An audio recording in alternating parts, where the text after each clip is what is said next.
વડોદરાના MS યુનિવર્સિટીના arts faculty Premanand hall ખાતે મતદાન જાગૃતિ કાર્યક્રમ યોજાયો હતો, જેમાં મોટી સંખ્યામાં વિદ્યાર્થીઓ જોડાયા હતા।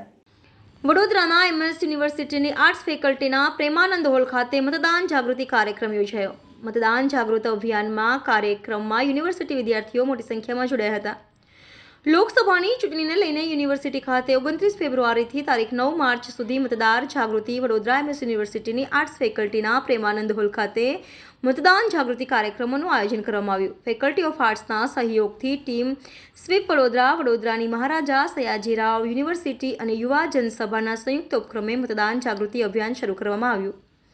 મતદાન જાગૃતિ અભિયાનમાં deputy collector ARO 142 Sayajiganj AC Vadodara Niharika Suvera, SVEEP coordinator doctor Sudhir Joshi, arts ફેકલ્ટીના dean doctor Aadya Saxena, student dean doctor Anita Shukla, યુવા જનસભાના પ્રતિનિધિશ્રીઓ ઉપસ્થિત રહી ડ્રામા EVMનું લાઈવ ડેમોન્સ્ટ્રેશન અને મતદાન વધુમાં વધુ થાય તેવી શપથ લેવામાં આવી હતી, જેમાં મોટી સંખ્યામાં આર્ટ ફેકલ્ટીના વિદ્યાર્થીઓ મતદાન જાગૃતિ અભિયાનમાં જોડાયા હતા।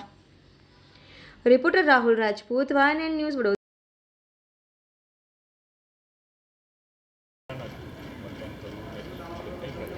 અમે આ કાર્યક્રમ એટલા માટે જ ખાસ રાખ્યો હતો કારણ કે ઘણા બધા યુવાનોનો અત્યારે મેજર કન્સર્ન એવો છે કે ઘણું બધું દેશને પ્રેમ કરે છે, પણ જ્યારે ખરેખર જવાબદારી નિભાવવાની વાત આવે છે ત્યારે ઘણા બધા નથી કરી શકતા અને એમના જેવા પ્રકારના બહાના હોય છે કે કેટલી લાંબી લાઈન હોય છે, અમે તો પિક્ચર જોવા જઈશું, એ બધા બહાનાઓને લઈને અમે એવી કોશિશ કરી કે કેવી રીતે એ બહાનાઓને અમે સોલ્યુશન આપી શકીએ, એનું નિરાકરણ આપી શકીએ અને કેવી રીતે વોટ કરવો જ જોઈએ એવો મેસેજ અમે અમારા ડ્રામા થકી આપી શકીએ।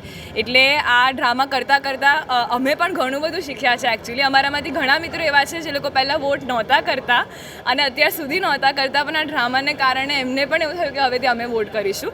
એટલે જ પ્લેજ બોર્ડ પર અમે આજે પ્લેજ લીધી છે કે અમે હંમેશા વોટ કરીશું અને અમારી જવાબદારી નિભાવીશું। જાગૃત કરવામાં આવી રહ્યા છે કારણ કે આ યુવાધન તે આપણા દેશમાં સર્વશ્રેષ્ઠ કહી શકાય, શું કહેશો આ વાતને લઈને?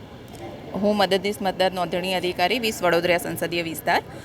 આજે MS યુનિવર્સિટીમાં આપણે મેક્સિમમ યુવાધનને વોટિંગ અવેરનેસ થાય એના માટે લાઈવ EVM ડેમોન્સ્ટ્રેશન પણ ચાલે છે, સાથે સાથે એમને રંગલા રંગલીના નાટક થ્રુ પણ એ અવેર કર્યા સ્ટુડન્ટ્સને કે એ અને એના ફેમિલી બધા જ વોટિંગ કરે અને મેક્સિમમ વોટિંગ થાય। આ વખતે 100% વોટિંગ 142માં થાય એવો અમારો પ્રયત્ન રહેશે। એ અવેરનેસ હેતુસર આ પ્રોગ્રામ કરેલો છે। કેવા પ્રકારનું નાટ્ય રૂપાંતર બતાવવામાં આવ્યું, કારણ કે નાટ્ય એક મહત્વની ભૂમિકા ભજવતું હોય આપણા દેશ માટે ને આપણા યુવાધન માટે?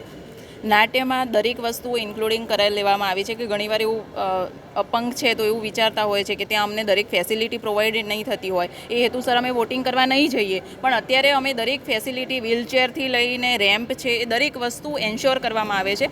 ત્યાં મતદાન મથકો પર દરેક વોટર્સને કોઈ તકલીફ ના પડે, AMF છે, EMF છે, દરેક વસ્તુ અમે ધ્યાન રાખીએ છીએ કે જેનાથી કોઈ પણ ઇલેક્ટર્સને વોટિંગ કરવામાં તકલીફ ના પડે।